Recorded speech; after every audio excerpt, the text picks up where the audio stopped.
ಓಂ ಸಾಯಿರಾಮ್. ಅಧ್ಯಾಯ 15. ಸಂಕೀರ್ತನೆಯ ಫಲ. ಶ್ರೀ ಗುರುಭ್ಯೋ ನಮಃ.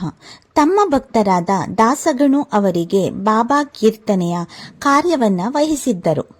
ದಾಸಗಣು ಅವರು ಬಾಬಾ ಅವರ ಅಂತರಂಗ ಭಕ್ತರಾಗಿ ಅವರ ಮಹಿಮೆಯನ್ನ ಹೃದಯಾಂಗಮಯವಾಗಿ ಎಲ್ಲಾ ಕಡೆ ಬಣ್ಣಿಸಿ ಕೃತಾರ್ಥರಾಗುತ್ತಿದ್ದರು. ಒಮ್ಮೆ ಅವರು ಶಿರಡಿಯಲ್ಲಿ ಹರಿಕತೆ ಮಾಡಬೇಕಾಗಿತ್ತು. ಎಲ್ಲಾ ಕೀರ್ತನಾಕಾರರಂತೆ ನಿಲುವಂಗಿ ಜರಿಪೇಟ ಧರಿಸಿದ ದಾಸರು ಶ್ರೀ ಬಾಬಾ ಅವರನ್ನ ನಮಸ್ಕರಿಸಲು ಬಂದರು. ದಾಸಗಣು ಅವರ ವೇಷಭೂಷಣಗಳನ್ನು ನೋಡಿದ ಬಾಬಾ, ಏನಯ್ಯ, ಮದುವೆ ಗಂಡಿನಂತೆ ಸಿಂಗರಿಸಿಕೊಂಡಿದ್ದೀಯಲ್ಲ ಎಂದು ಗೇಲಿ ಮಾಡಿದರು. ಅವರು ಕೀರ್ತನೆ ಮಾಡಲು ನಾನು ಹೀಗೆ ವೇಷ ಧರಿಸಿದ್ದೇನೆ ಎನ್ನಲು, ಹರಿನಾಮ ಸಂಕೀರ್ತನೆಗೆ ಇಷ್ಟು ಆಡಂಬರವೇ, ಇದನ್ನೆಲ್ಲ ಬದಿಗಿಡು ಎಂದು ಆಜ್ಞೆ ಮಾಡಿದರು. ದಾಸರು ಗುರುವಿನಾಜ್ಞೆ ಪಾಲಿಸಿದರು. ಹರಿಭಕ್ತಾಗ್ರೇಸರ ದೇವರ್ಷಿ ನಾರದರು ತಂಬೂರಿ ತಾಳ ಬಿಟ್ಟರೆ ಬೇರೆ ಏನನ್ನೂ ಇರಿಸಿಕೊಂಡಿರಲಿಲ್ಲ ಎಂಬುದನ್ನ ಬಾಬಾ ಜ್ಞಾಪಿಸಿದರು. ಇದೇ ನಾರದೀಯ ಕೀರ್ತನಾ ವಿಧಾನವಾಗಿತ್ತು.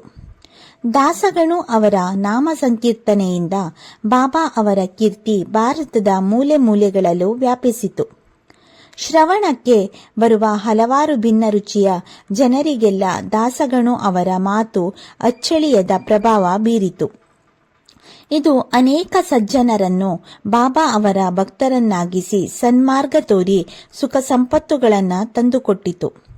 ತಾನಾದ ಶ್ರೀ ಕೋಪಿನೇಶ್ವರ ದೇವಾಲಯಗಳಲ್ಲಿ ದಾಸಗಣು ಅವರ ಹರಿಕತೆ ಮಾಡುತ್ತಾ ಬಾಬಾ ಅವರ ಮಹಿಮೆಯನ್ನು ಕೊಂಡಾಡುತ್ತಿದ್ದರು. ಅಲ್ಲಿ ಸೇರಿದ್ದವರಲ್ಲಿ ಚೋಳ್ಕರ್ ಎಂಬ ಸಿವಿಲ್ ನ್ಯಾಯಾಲಯದ ಸಣ್ಣ ಹುದ್ದೆಯಲ್ಲಿದ್ದ ನೌಕರರೊಬ್ಬರಿದ್ದರು.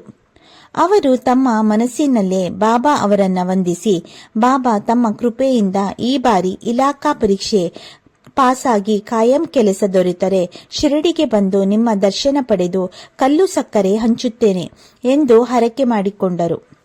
ಶ್ರೀ ಸಾಯಿ ಕೃಪೆಯಂತೆ ಚೋಳ್ಕರರಿಗೆ ಕಾಯಂ ಕೆಲಸ ದೊರಕಿತು. ಬಡವರಾದ್ದರಿಂದ ತಮ್ಮ ಹರಕೆ ಪೂರೈಸಲು ಸಾಧ್ಯವಾಗಲಿಲ್ಲ.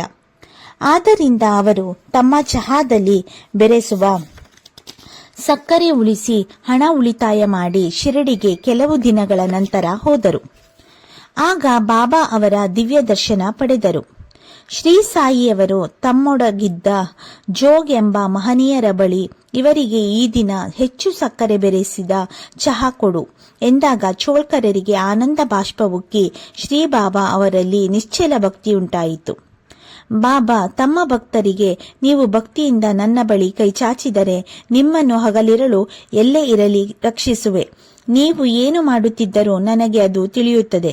ಸಕಲ ಜೀವರಾಶಿಗಳಲ್ಲೂ ನನ್ನನ್ನು ಕಾಣಿರಿ. ಈ ರೀತಿ ಯಾರು ನನ್ನನ್ನು ಆರಾಧಿಸುವರೋ ಅವರೇ ಧನ್ಯರು ಎಂದು ಆಗಾಗ ಹೇಳುತ್ತಿದ್ದರು. ಒಮ್ಮೆ ಬಾಬಾ ಮಸೀದಿಯಲ್ಲಿ ಕುಳಿತಿದ್ದಾಗ ಹಲ್ಲಿಯೊಂದು ಲೊಚಗುಟ್ಟಿತು. ಅಲ್ಲಿದ್ದ ಭಕ್ತನು, ಇದೇನು ಶಕುನ, ಏನನ್ನು ಹೇಳುತ್ತಿದ್ದಿ ಎಂದಾಗ ಬಾಬಾ ಹೀಗೆ ಹೇಳಿದರು, ಈ ಹಲ್ಲಿ ನನ್ನ ತಂಗಿ ಔರಂಗಾಬಾದ್ನಿಂದ ಇಂದು ಬರುತ್ತಾಳೆಂಬ ಸಂತೋಷದಲ್ಲಿದೆ ಎಂಬ ಬಾಬಾ ಮಾತು ಅರ್ಥವಾಗಲಿಲ್ಲ. ಸ್ವಲ್ಪ ಸಮಯದಲ್ಲೇ ಒಬ್ಬ ಭಕ್ತನು ಔರಂಗಾಬಾದ್ನಿಂದ ಕುದುರೆಯ ಮೇಲೆ ಬಂದು ಇಳಿದನು. ಆತನು ಹುರುಳಿ ಚೀಲವನ್ನ ಕೆಳಗೆ ಹಾಕಿದಾಗ ಒಂದು ಹಲ್ಲಿ ಹೊರಬಂದು ಎಲ್ಲರೂ ನೋಡುತ್ತಿದ್ದಂತೆ ಗೋಡೆ ಹತ್ತಿ ಹಿಂದೆ ಲೊಚಗುಟ್ಟಿದ್ದ ಹಲ್ಲಿಯ ಬಳಿ ಹೊರಟಿತು.